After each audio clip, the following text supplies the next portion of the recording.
Hi everyone, I want to share with you my experiences growing up Christian. Growing up as a Christian in a Christian home, as a Christian child, was fun. What were you expecting to hear? It was fun. Ups, upsides, downsides, highs and lows, mountains and valleys, but it was fun. So I'm going to share some things with you. You laugh, you learn, and of course you must comment. So here we go. Please just subscribe and do not forget to turn on the notification bell.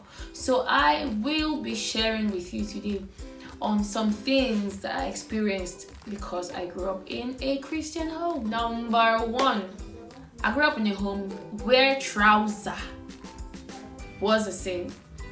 Like, it was one of the most terrible sins that you could imagine. We were not allowed to put on trousers as females. It was bad, it was a sin, and definitely would lead us to hellfire. My dad died very early. I didn't even get to know him. Yeah, the guy stabbed me in the back, decided to die, and left his bouncing baby girl. Okay, fine, my mom tried anyway. So I have an elder sister, and it was just two of us. I also have an elder brother, but as two girls, normally now you just still dress up your kid. But my mom was of the opinion that trouser is not good, it's a sin, and that was something that I had to live with till I think after my secondary school. Yeah, till after secondary school, that's when I started wearing trousers. Not like it was not really a serious thing. I didn't even think about it because I just didn't grow up putting on trousers, and for me also it was a sin, so it wasn't a big deal. Life was cool, I still had fun, nice childhood, nice teenagehood. Teenagehood they call them, or whatever. I had a nice life just without trousers, okay? But then thinking back now, like, okay, trousers, how was it a sin? But that was a thought at the time, so I don't really blame my mom or blame anyone. Even in my church, the church I grew up in, trouser was still a sin. We're not allowed to put it on as girls, so that was it. Not a big deal. But after secondary school, wow, not like I had it in my mind since that once I finished secondary school, I started wearing trousers. But my mom just relaxed. She didn't even stress us again.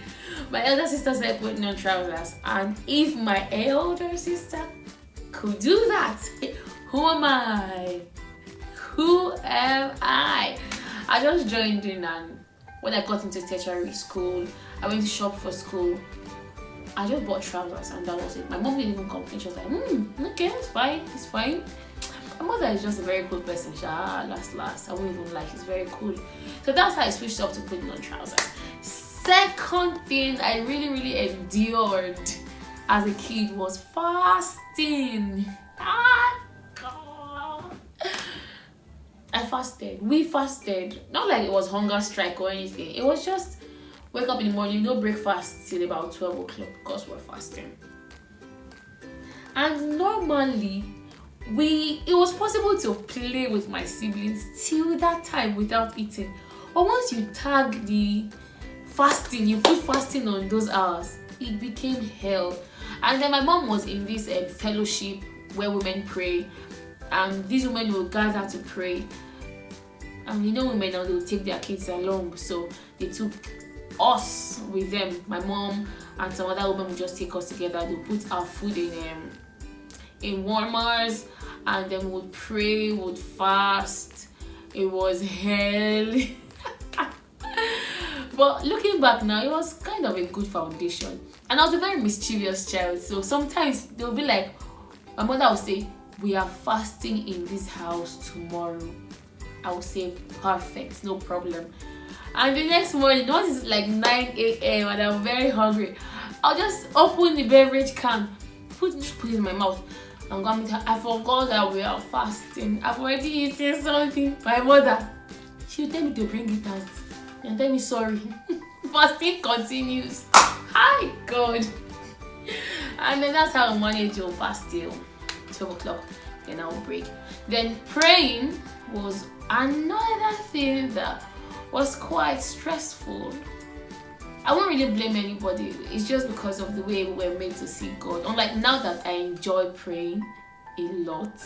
Growing up, it was very religious. It was more like, if you don't pray, you're going to hellfire. So, and naturally, I have this deviant thing inside of me. When you make me do something, you tell me I must do it, I just don't want to do it. That was my struggle back then, but we still had to pray. We knew how to pray. Like, you start with thanksgiving, and then you thank God for your parents, you thank God for your friends, you thank God for provision. We had a long list of how to pray, and when we are done with all of that, you end with thanksgiving. So prayer was cool, but not very enjoyable. But we were forced to pray.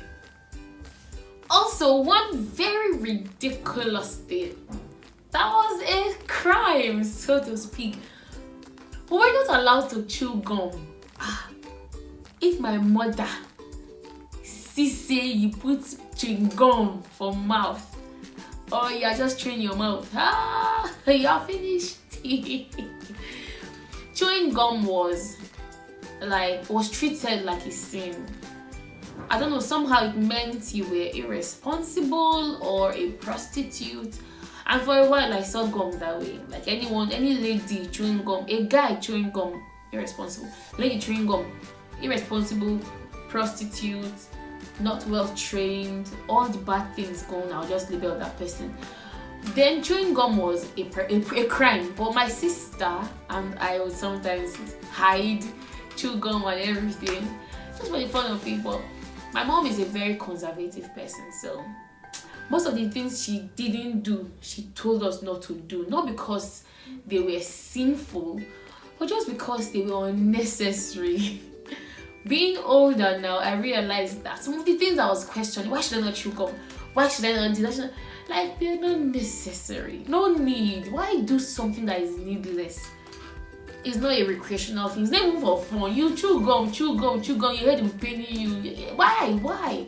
But then it was just to eat, but chewing gum was a sin in my home. The next sinful thing was makeup. Oh God, you dare not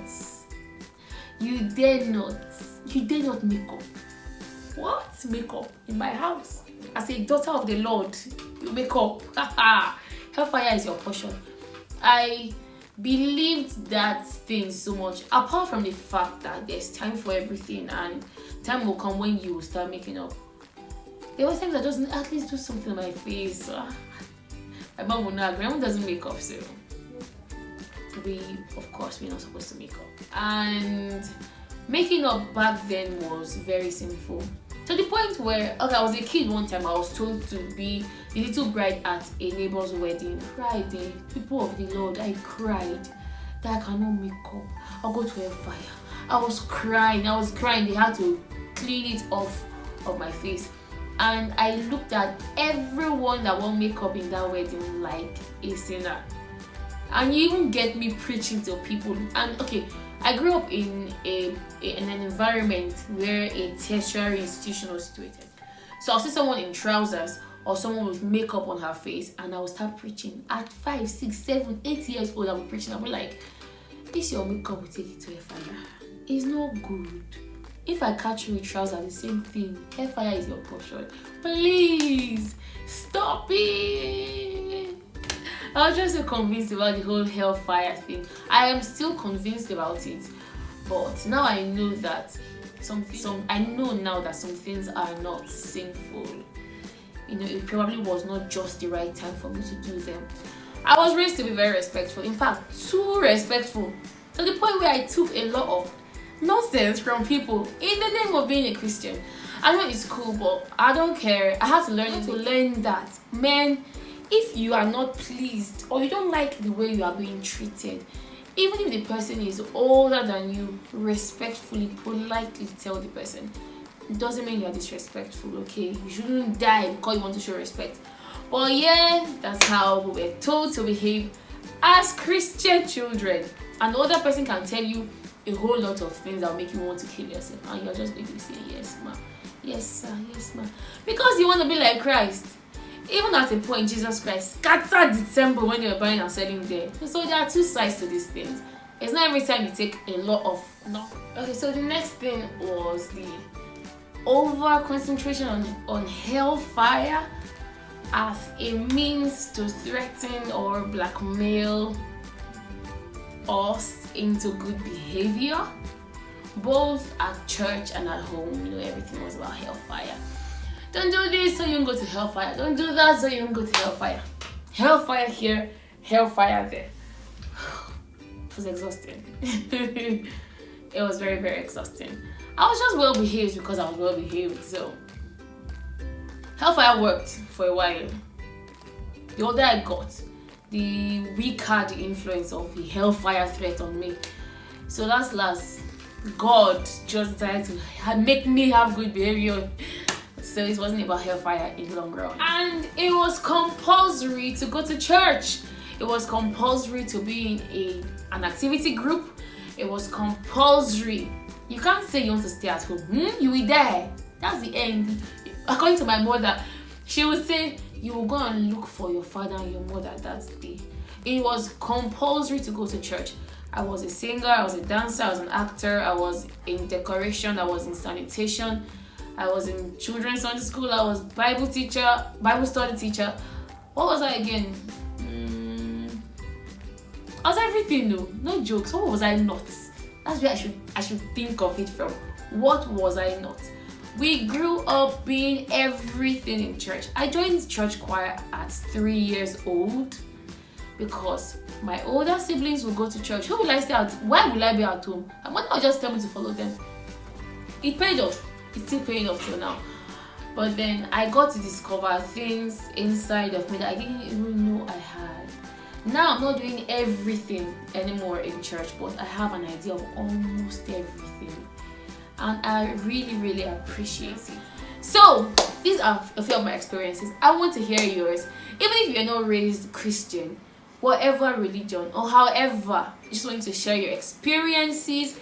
It's going to be fun. Just think about them, relive a little bit of them, whether they're sad, nice, I don't care, okay?